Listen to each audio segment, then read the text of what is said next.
Представьте себе самый невероятный сценарий. А что если? Не космическую битву за судьбу Вселенной, нет, а испытание чистой мощи.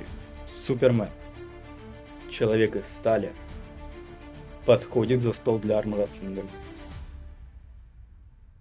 Всем привет, ребят! И сегодня мы с вами поговорим о том, как сильнейшее существо на планете проявило бы себя в спорте, который определяется рычагом, техникой и силой. В этом видео мы разберем абсолютную и специфическую силу Супермена в рамках армрестлинга. Найдем примеры армрестлинга в комиксах про Супермена, сравним Супермена с реальными чемпионами и подумаем, на кого из них он похож больше. Подискутируем над сильными и слабыми сторонами в армрестлинге. Будет интересно? Поехали! Для определенности мы с вами возьмем классическую версию Супермена из комиксов Post Crisis и New 52. Именно там его сила доходит до пика. Для сравнения, самый сильный человек в пауэрлифтинге без экипировки по сумме трех движений присед, жим и тяга — это Андрей Маланичев. Тонна 140, присед 485 кг, жим 260, становая 405. Но что насчет Супермена? Жим лежа. В одном из комиксов он выполнял жим лежа с весом, эквивалентным Земле, в течение 5 дней подряд. Земля, если что, весит около 5,9 секстиллионов тонн. Это число с 21 нулем. Он бы мог делать приседания с двумя сферами размером с Солнце. Становая тяга тоже не отстает. Супермен регулярно поднимает и перемещает тяжелые объекты. Круизные лайнеры, горы и целые континенты. А в одном из комиксов он двигал даже целые звездные системы. То есть мы понимаем, насколько в чистой физике Супермен обходит обычных людей, даже спортсменов. Это не просто отрыв, это именно пропасть. Но что насчет силы в армрестлинге? Насколько он хорош? К сожалению, в комиксах редко детализируют силу конкретных мышечных групп, особенно таких узких, как в армрестлинге. Но я покопался и нашел информацию, которая может быть нам полезна. Его плечи обладают колоссальной силой, необходимой для взрывных движений и бокового давления. Например, он смог ударить Ориона из Индии в Китай. Предположим, недоброжелатель был в Нью-Дели, а прилетел прямиком в Пекин. Между этими городами расстояние примерно 4000 километров по прямой. Основываясь на прошлых результатах, я бы сказал, что Супермен теоретически мог бы сделать 15-20 повторений с гантелью массой Эвереста, то есть примерно 160 триллионов тонн. Представьте, как выглядела бы эта гантель. Кисть и пальцы – важнейшие элементы армрестлинга. Как у Супермена с ними дела? Он способен рвать титановые болты, удерживать огромные цепи и сжимать камни. Если бы его проверили на динамометре, это такой тренажер для определения сил сжатия хвата, результат был бы около 102 тысяч килограмм. Лучший результат обычного человека около 170 килограмм. Супермен удерживал кистью цепи со спецтехникой над пропастью и спасал множество людей. Эти цифры все так же впечатляют, но они уже не столь глобальные, верно? Пишу вам сообщить, что я подключил спонсорство на канале. Поэтому, если у вас есть желание и возможность поддержать канал и увидеть больше, чем видят все остальные, милости прошу. Если у вас нет желания и возможности, не надо. Просмотра уже достаточно. Также не забывайте переходить в телеграм-канал, там появляются инсайды, первые новости о создании видео. Все, не отвлекаю, смотрим дальше.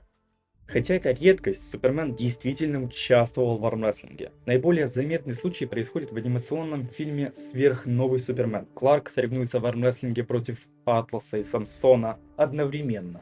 Заканчивается это переломом рук для обоих. Давайте посмотрим, как это было.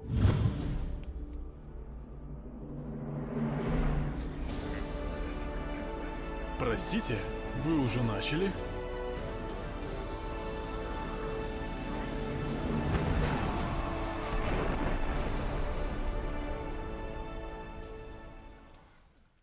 Этот поединок является ключевым, поскольку напрямую демонстрирует, как Супермен ведет себя в армрестлинге. Тот факт, что он победил двух сверхсильных существ, а Атлас и Самсон — могущественные фигуры, часто изображаемые как богоподобные, да еще и одновременно, и с такой разрушительной скоростью и силой, подчеркивает его абсолютное физическое превосходство даже над другими существами невероятной силы.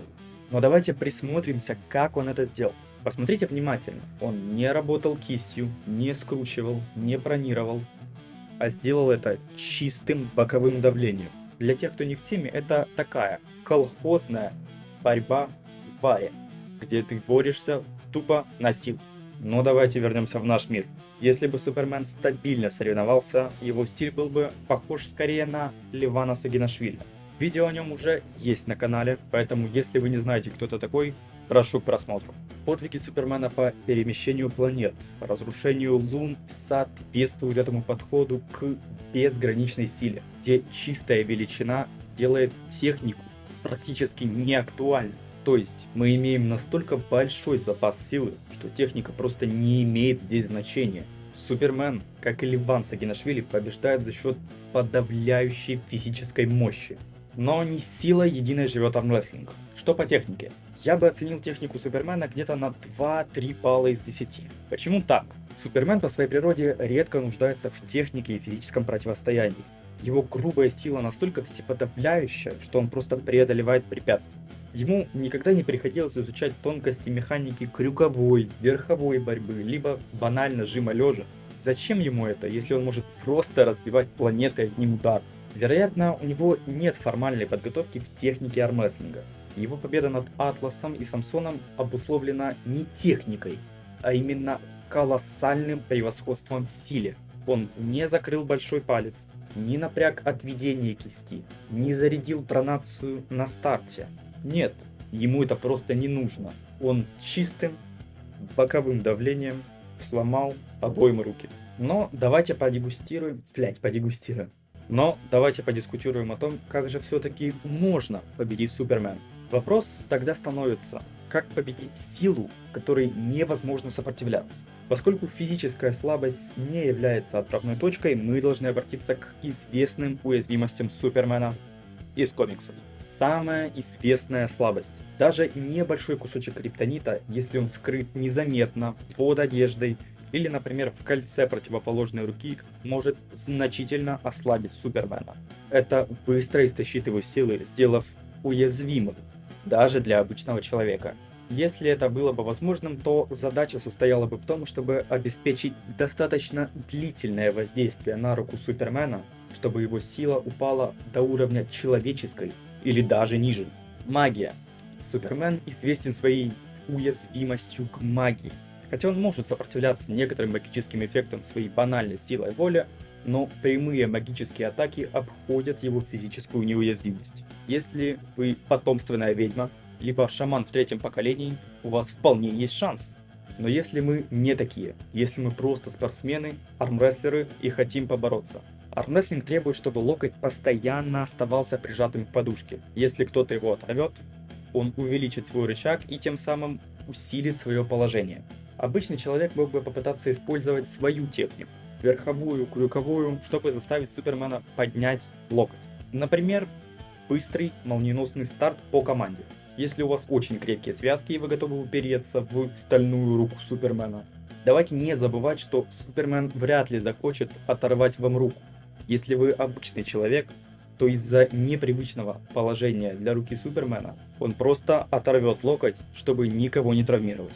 Человек мог бы попытаться сорваться, не контролируя захват, резко дернув руку в свою сторону, выскользнув из руки Супермена.